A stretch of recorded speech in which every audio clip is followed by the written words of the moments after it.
Hi, welcome to our channel where we share the most intriguing stories.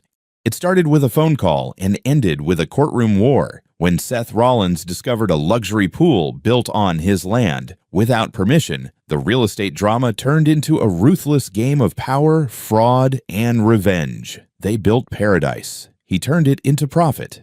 I was halfway through a late breakfast when my phone started buzzing on the kitchen counter, vibrating against the granite like it was having a seizure. I didn't even check the caller ID. Only a handful of people ever called me before noon on a Saturday, and most of them were either family or someone who needed land measurements they should have asked for weeks ago. I swiped to answer, still chewing on toast. Yeah?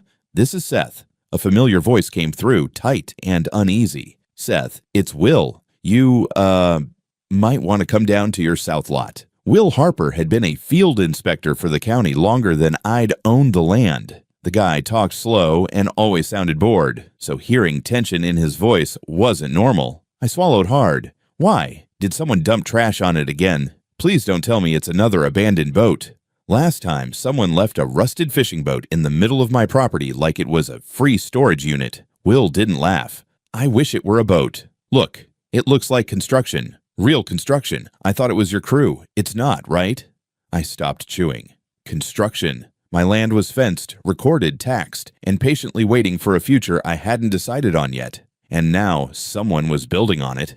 I'm on my way, I muttered, already shoving my jacket on. It took me about 20 minutes to drive to the lot, and the closer I got, the more nervous energy surged through me. When I turned down the dirt access road, I expected maybe a few illegal fence posts or a torn-down section of wire. Instead, my brakes squealed as I stopped at something out of a promotional brochure for a suburban resort. A brand-new concrete perimeter wall ran along the roadside, high enough that I couldn't see the other side unless I stood on my toes. At the gate, there were two tall columns with glossy paint, a keypad, and a shiny metal sign that read, in large serif letters, "Residents only, Whispering Oaks Private Pool." I stared at it like I was reading a foreign language. I knew the HOA next door had money and an ego problem, but I didn't think they'd gone full invasion mode. Before I could process it, a uniformed guard stepped out of a little booth beside the gate. He had a polo shirt with a logo stitched over the chest, W Oaks Security, and an expression like I'd interrupted his meditation session. He held up a hand like he was stopping traffic.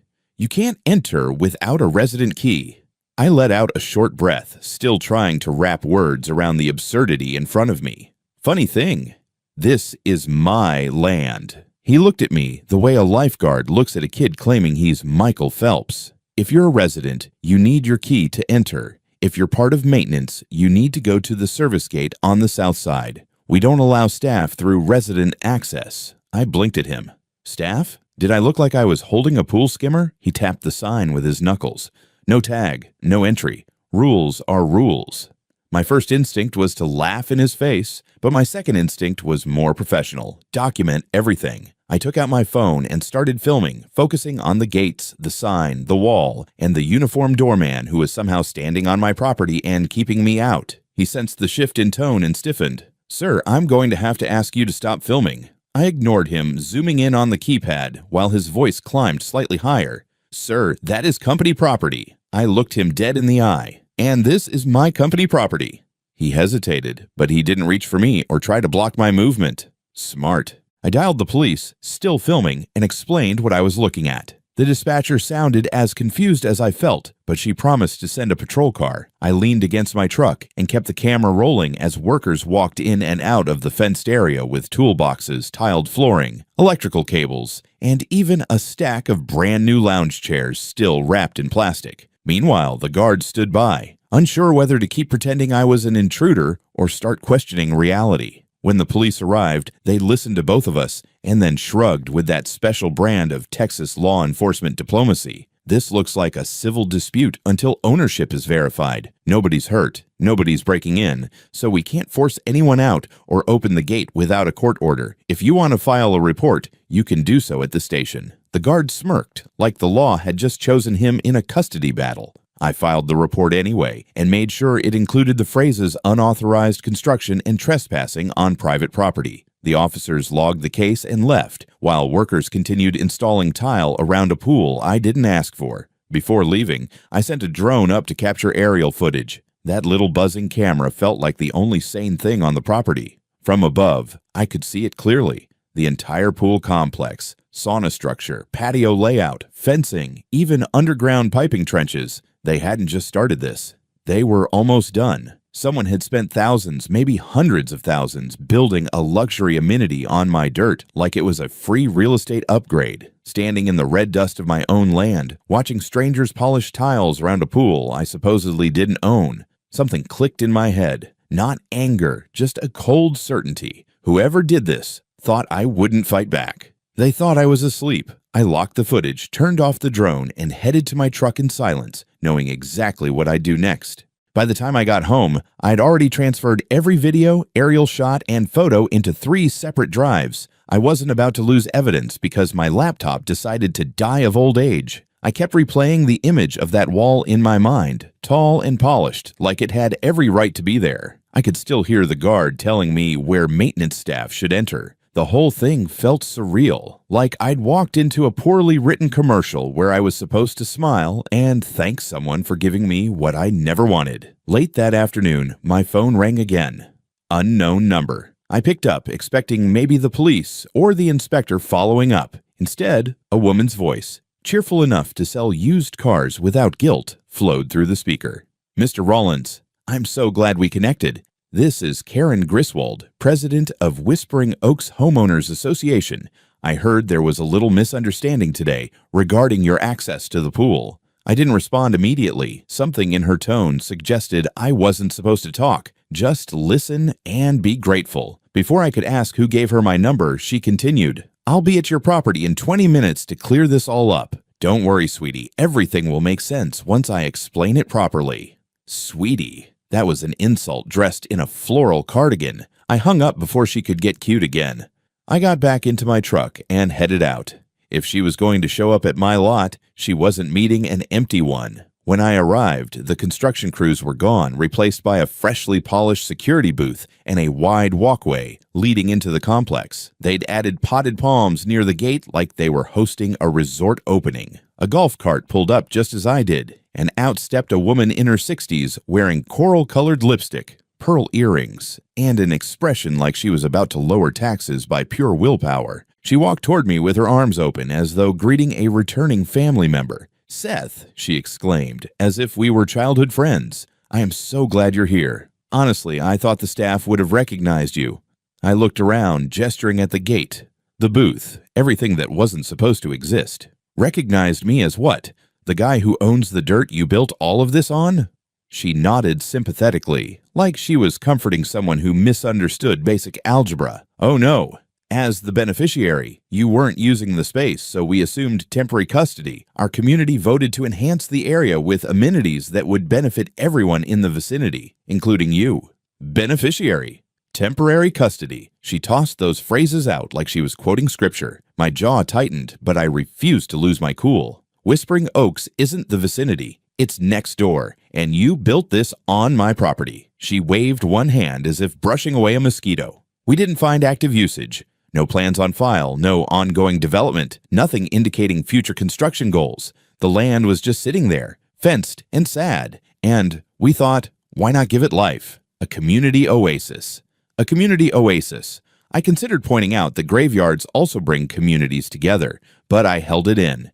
Instead, I said, you assumed wrong, and you're trespassing. All of this is trespassing. She smiled with a calculated serenity, then reached into her purse and pulled out a small plastic fob, bright green with a barcode and embossed logo. She held it out to me like she was handing over a prize I'd won in a raffle. Here's your key. For you, access is absolutely free. We even reserved a lounger with your name on it. Seth R. Rollins, right?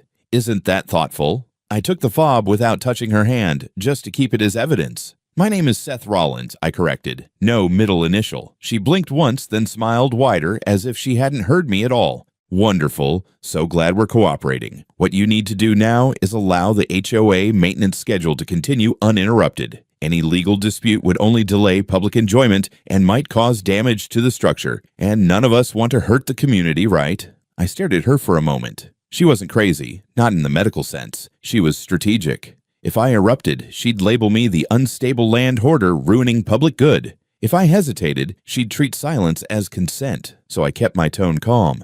I'll be submitting a written notice through the county and through my attorney. You'll get documentation by the end of the week. Something flickered behind her eyes when I said, attorney. Barely noticeable, but there. She recovered fast, plastering on another grandmother of the year smile.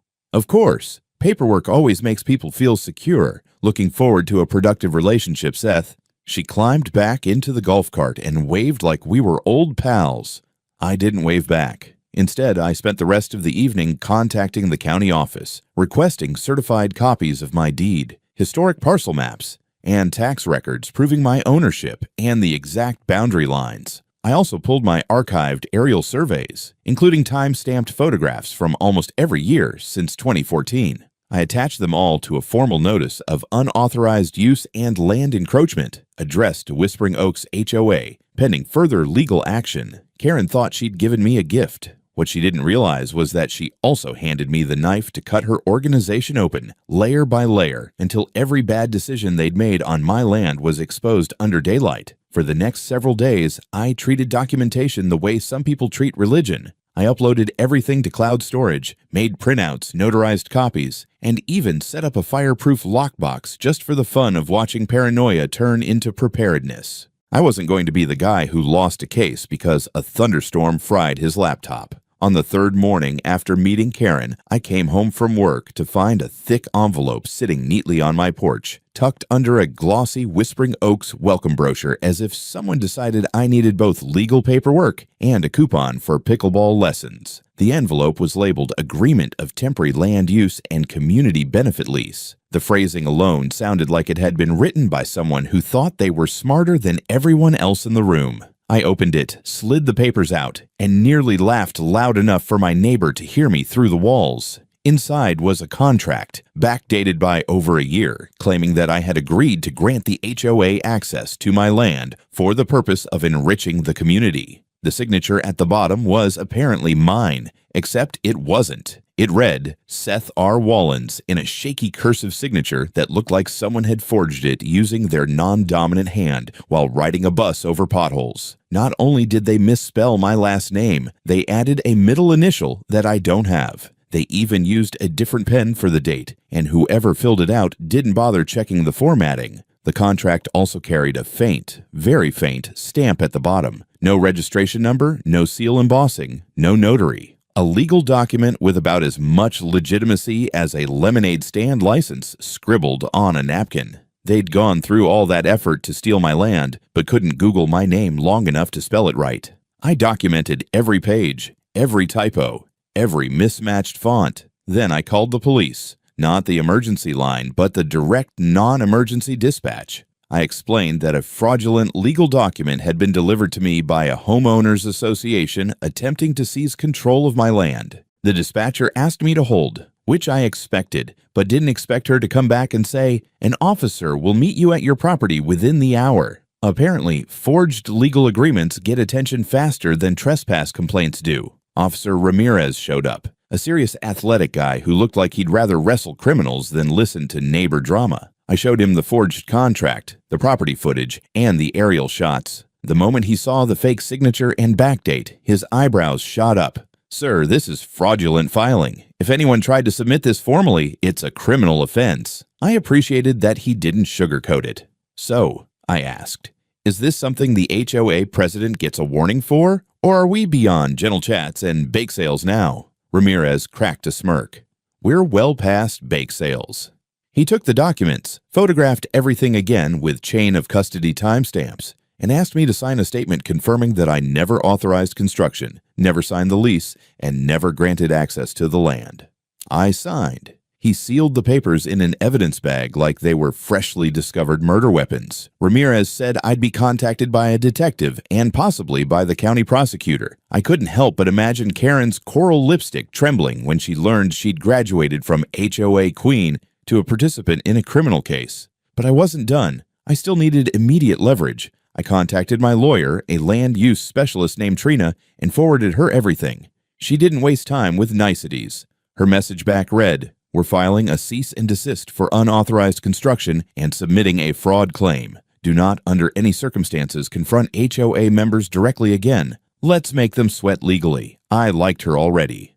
That afternoon, the court clerk accepted the paperwork, and by evening, a temporary injunction landed at the HOA office. Usage of the pool and facilities on my land was officially suspended pending investigation. If they so much as lifted a pool float, they'd be violating court order. That's when the fun began. The next morning, residents of Whispering Oaks showed up at the gate with towels, sun hats, coolers, and confused expressions. Security guards had to explain that the pool was closed due to an administrative error. Someone tried to argue with them. Someone threatened to sue. Someone pounded on the gate like they were trying to escape a burning building rather than get to a pool they didn't need. And then Karen showed up, not with a smile this time, but with a strained expression, clutching a clipboard like she was preparing for war. She looked furious, not because she was caught, I realized, but because someone dared to hinder her grand plan. Dogs growl when cornered. Karen went quiet, scanning the scene, looking for someone to blame, someone to paint as the villain. She finally spotted me across the road and stared like she expected me to feel ashamed. I lifted my phone and took a single photo of her standing behind a locked gate on land she didn't own. Her expression said more than any statement could. She turned away sharply, and I knew then that she wasn't done fighting, but neither was I. And unlike her,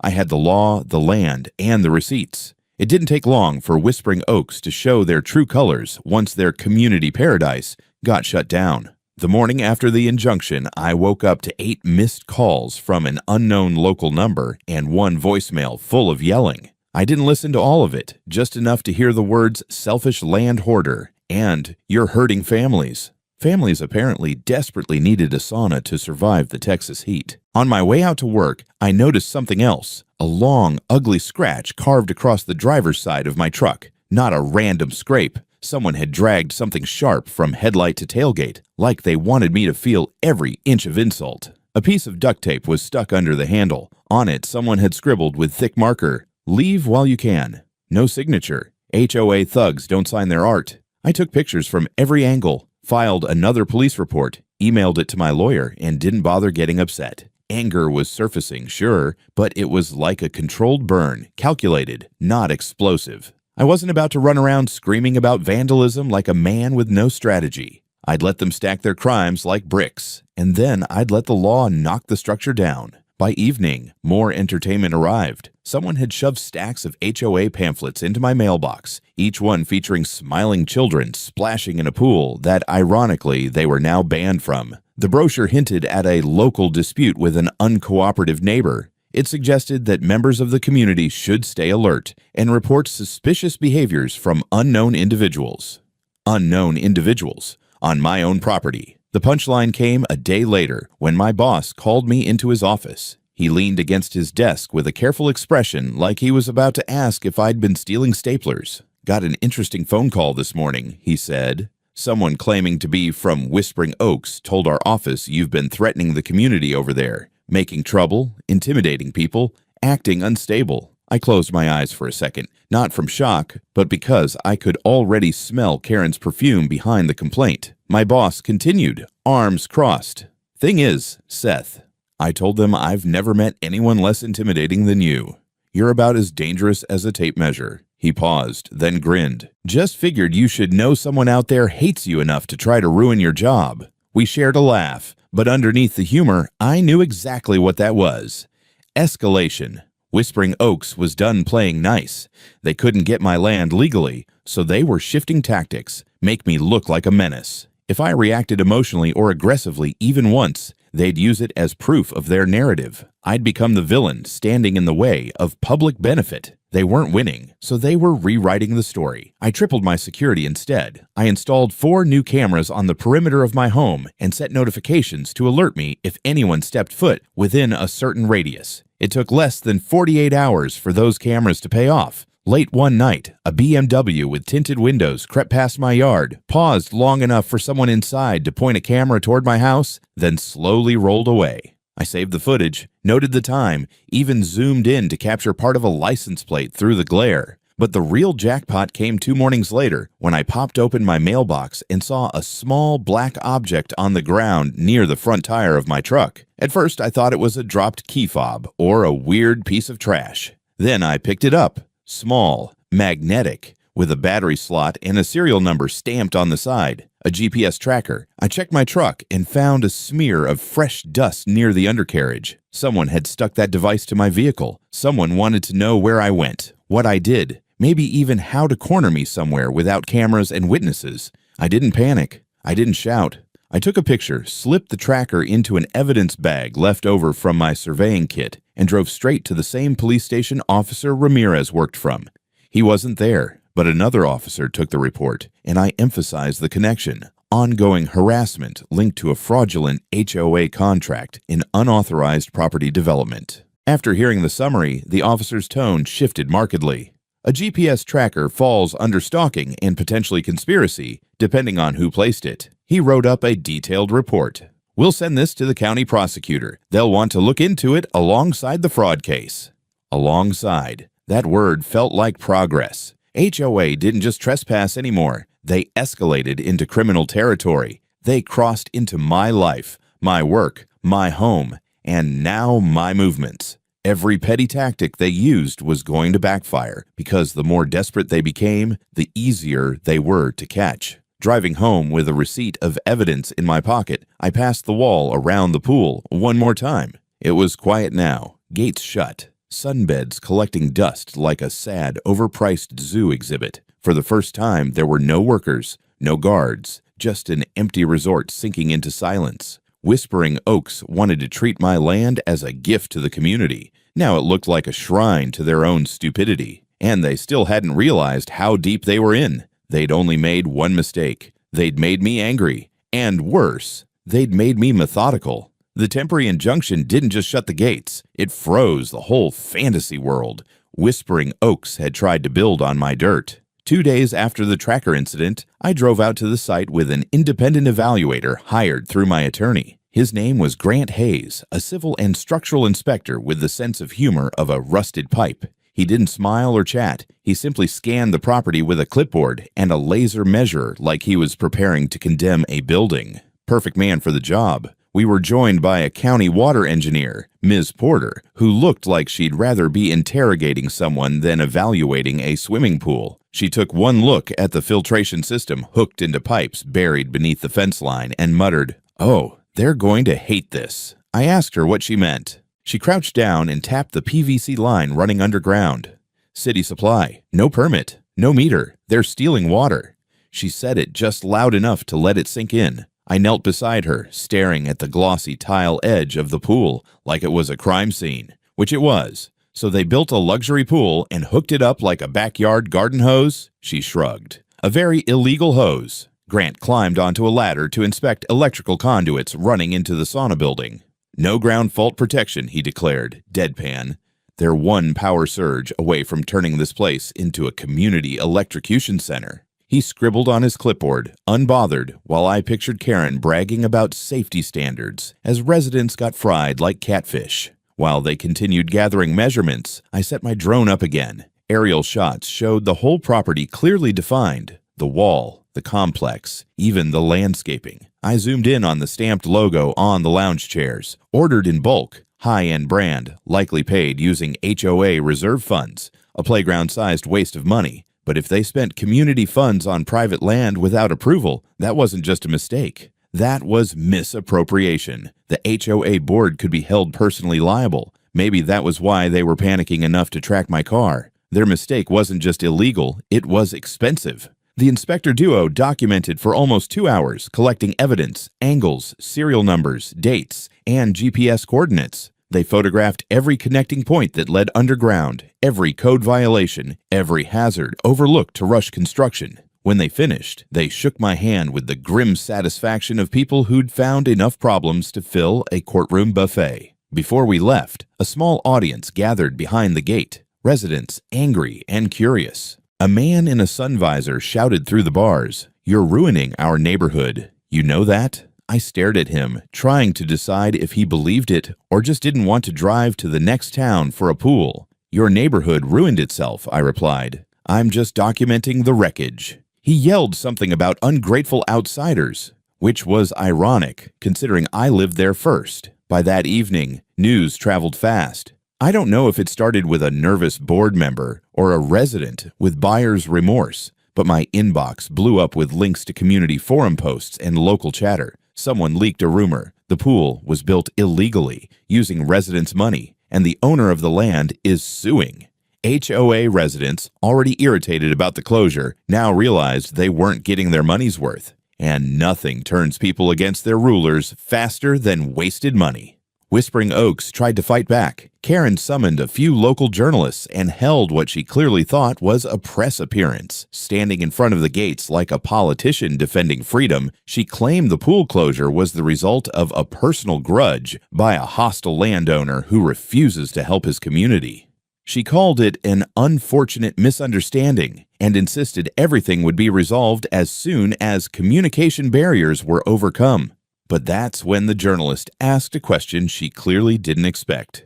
"Do you have written authorization showing that the land belongs to the HOA, not Mr. Rollins?" Karen stammered, smiled too wide, tried to redirect. The journalist pressed again. Residents behind the gate muttered. Cameras zoomed. Silence strangled her little speech, and it was the most beautiful silence I'd heard all week. When the clip hit local media, the HOA lost the narrative. Their heroic community project turned into something sleazier, a private takeover paid for by their own pockets. And just like that, the crowd that once treated me like a villain started turning on their queen. Not because they cared about my land. People rarely care about justice until it digs into their wallets. That night, I sent a new round of reports to my lawyer, along with the leaked video. She emailed back one sentence that told me exactly where this was headed. "We're not just seeking damages now, we're seeking accountability." The pool wasn't just illegal anymore, it was radioactive, and everyone who touched it was starting to feel the burn. The hearing was scheduled faster than I expected. Maybe the county was tired of Whispering Oaks acting like a monarch in a democracy,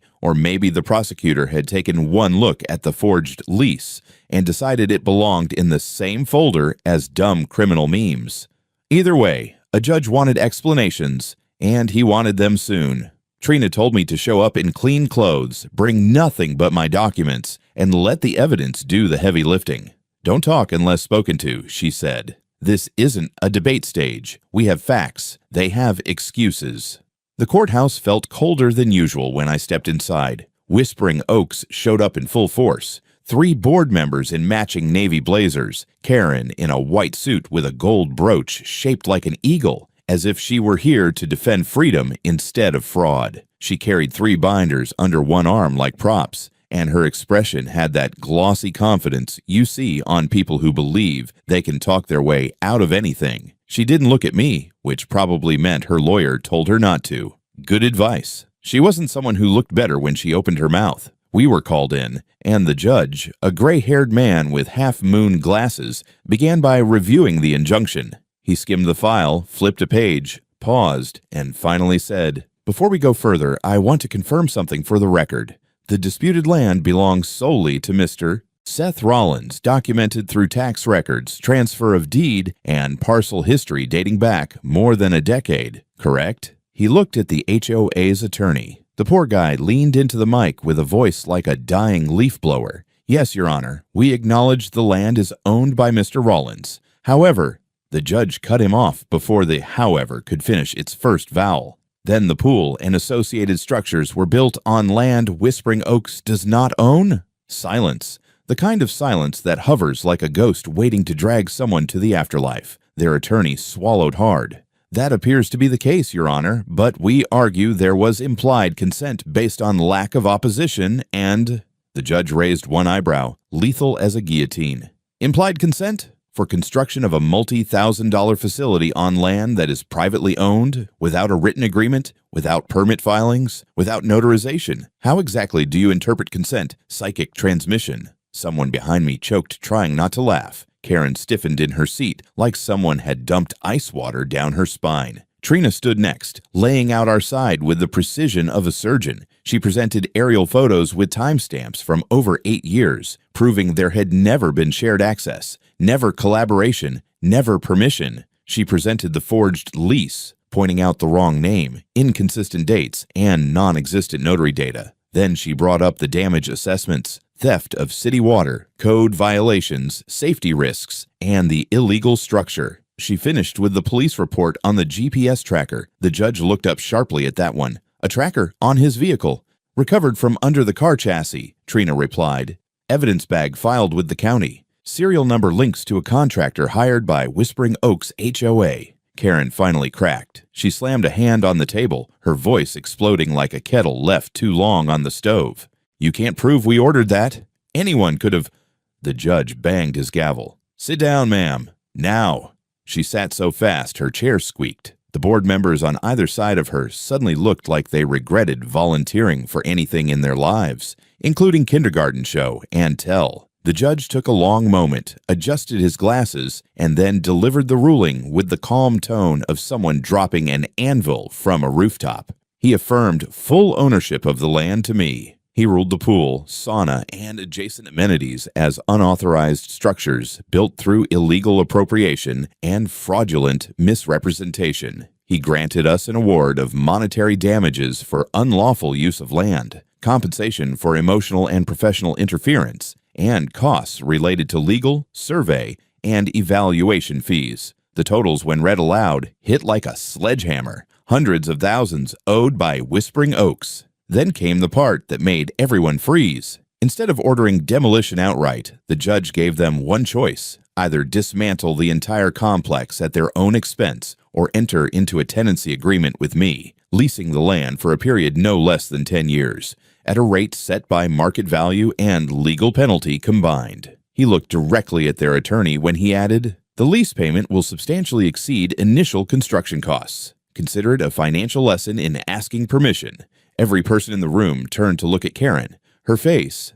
I've seen dogs at vet clinics handle bad news more gracefully. She whispered something through clenched teeth, probably praying or planning a murder. The gavel struck. Case closed. The courtroom buzzed with whispers, but all I heard was the sound of Karen's pride snapping like old wire. They weren't just wrong. They owed me. They owed the city. And their lives were about to get very, very expensive. Whispering Oaks didn't collapse overnight. It buckled slowly, like a rotted deck, giving way one splinter at a time. For the first week after the ruling, they projected an aura of artificial calm. Emails sent to residents were full of reassuring phrases, minor adjustments, temporary financial obligations, strategic partnership with neighboring landowner. Karen tried to spin the situation into some kind of visionary collaboration, as if a judge had personally blessed her with a business agreement instead of shoving one down her throat. The illusion cracked fast. Maintenance fees spiked. Residents were charged special usage contributions. A line item for a Community Enhancement Recovery Fund suddenly appeared, vague enough to cover anything. People who'd once cheered the pool now stared at their HOA bills like they were reading ransom notes. On local forums, anonymous posts began to surface. Someone uploaded documents showing money had been diverted from storm drainage projects and sidewalk repairs to help build the pool. Another resident shared receipts from a landscaping company, paid triple the industry rate, suspiciously timed around construction. Then someone leaked an invoice labeled Expedited Permit Advisory. The county confirmed they'd never seen a permit request from Whispering Oaks. Everything began to look less like a pool and more like a Ponzi scheme with lounge chairs. Meanwhile, I had paperwork of my own. The judge's ruling required Whispering Oaks to either demolish the entire complex or sign a lease drafted by my lawyer. If they refused, they'd face daily fines so large they would drown before demolition even began. Their board held emergency meetings, but residents packed the room and shredded them with questions. Why did they approve spending reserve funds? Who authorized construction? Who forged documents? Why didn't they verify land ownership? And why, in the name of chlorine and common sense, did they think they'd get away with it? The word embezzlement started appearing in hushed conversations. Within 2 more weeks, 3 board members resigned, citing health reasons and a need to focus on other priorities. One of them left town entirely, which only made things look worse. An internal audit committee was hastily formed by panicked residents. And in the middle of all this chaos, the county prosecutors quietly announced a deeper investigation into fraudulent spending and permit falsification.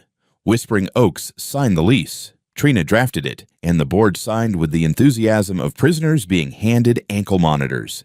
10 years, $35,000 per year, adjusted annually for inflation and penalties.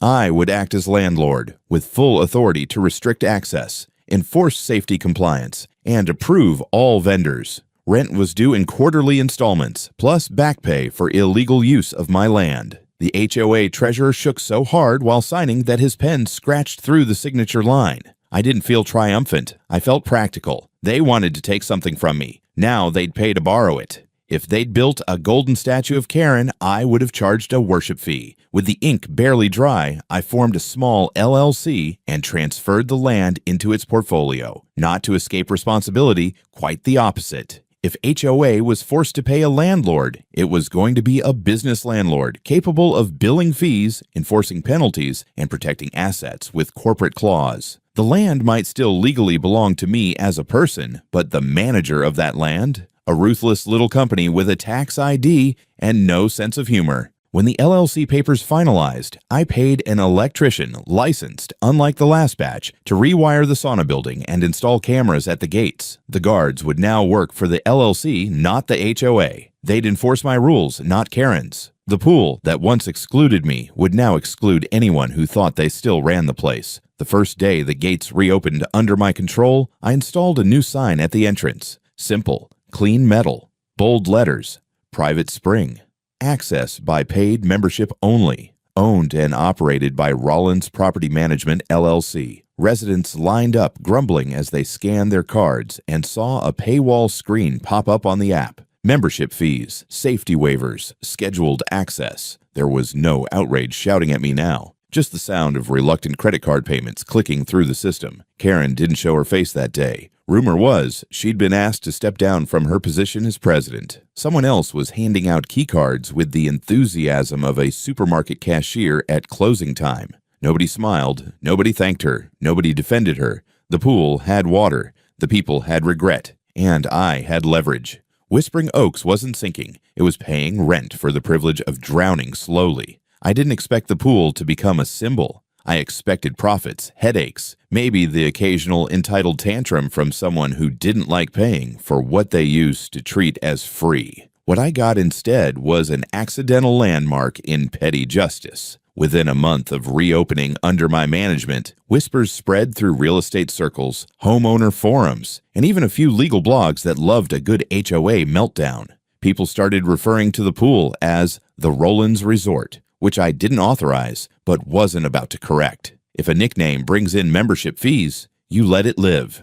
Residents from outside Whispering Oaks began asking for access, some willing to pay more than the HOA members themselves. One woman joked that she'd rather pay me than donate another cent to that sinking Titanic of incompetence. So I expanded. Reservation tiers, private event rentals, swim lessons, weekend yoga by the water. If they wanted a community asset, I'd give them one, but on a spreadsheet, not a brochure. Then the bomb dropped. The county prosecutor filed charges against Karen Griswold and 2 remaining board members for fraud, misappropriation of community funds, falsification of documents, and conspiracy to obtain property by deception. That last one had a familiar ring to it. Word spread like sunscreen in July heat, and soon residents weren't just irritated, they were furious. At the hearing, Karen didn't stride in like a queen this time. She shuffled in, eyes hollow, wearing the same white suit she'd worn when she tried to sweet-talk me with a key fob. Maybe she didn't own anything else, or maybe she thought the outfit still represented her authority. It didn't. The courtroom was packed, not with supporters, but with residents looking at her the way parents look at a kid who broke something expensive and lied about it. The prosecutor laid out everything: fake documents, redirected funds, false permit claims,